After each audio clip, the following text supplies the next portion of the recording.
Hello, I am Dr. Paul Smerz, and I'm a clinical psychologist, and I have had over 30 years of experience in working with individuals and couples who have been striving to overcome problems and make significant changes in their lives.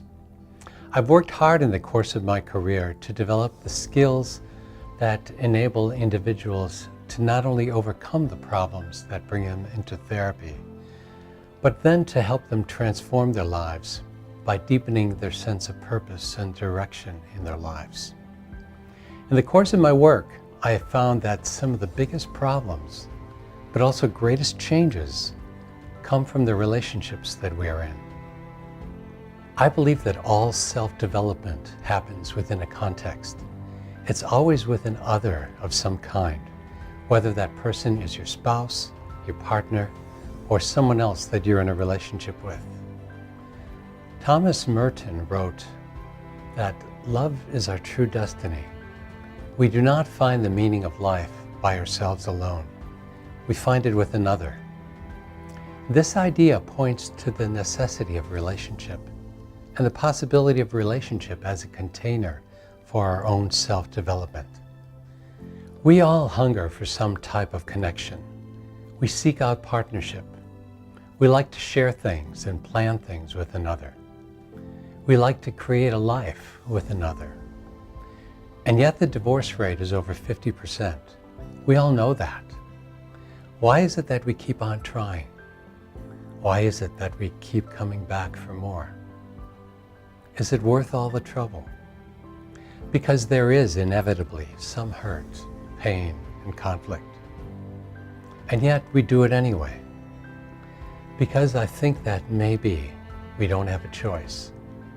I think that there is something archetypal about this desire for coupling. The argument for marriage or committed relationship is that it is the ideal container for our self-development, for developing our whole potential. This kind of primary relationship is a container in which your psychological, personal, social, and even spiritual development can take place. What makes a relationship a transformative one?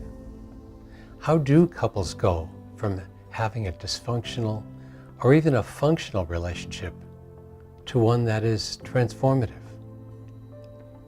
Relationships go through developmental stages, just like people do, in terms of their psychological development.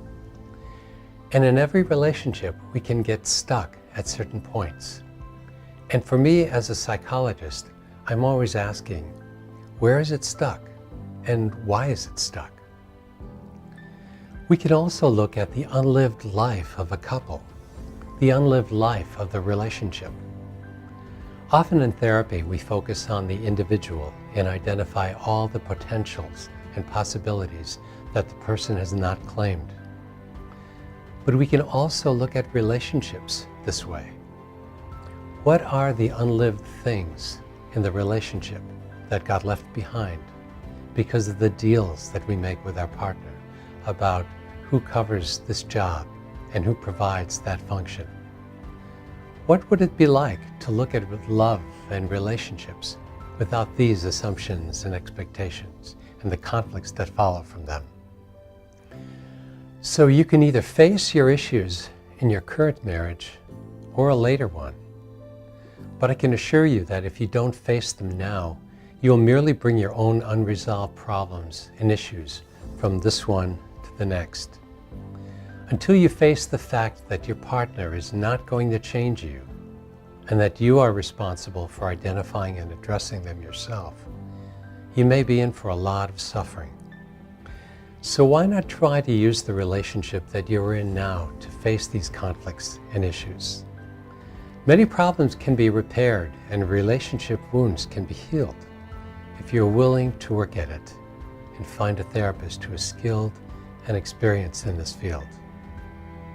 I've dedicated my career to helping individuals and couples transform their relationships from dysfunctional to transformational. I invite you to work with me if these ideas appeal to you and your partner.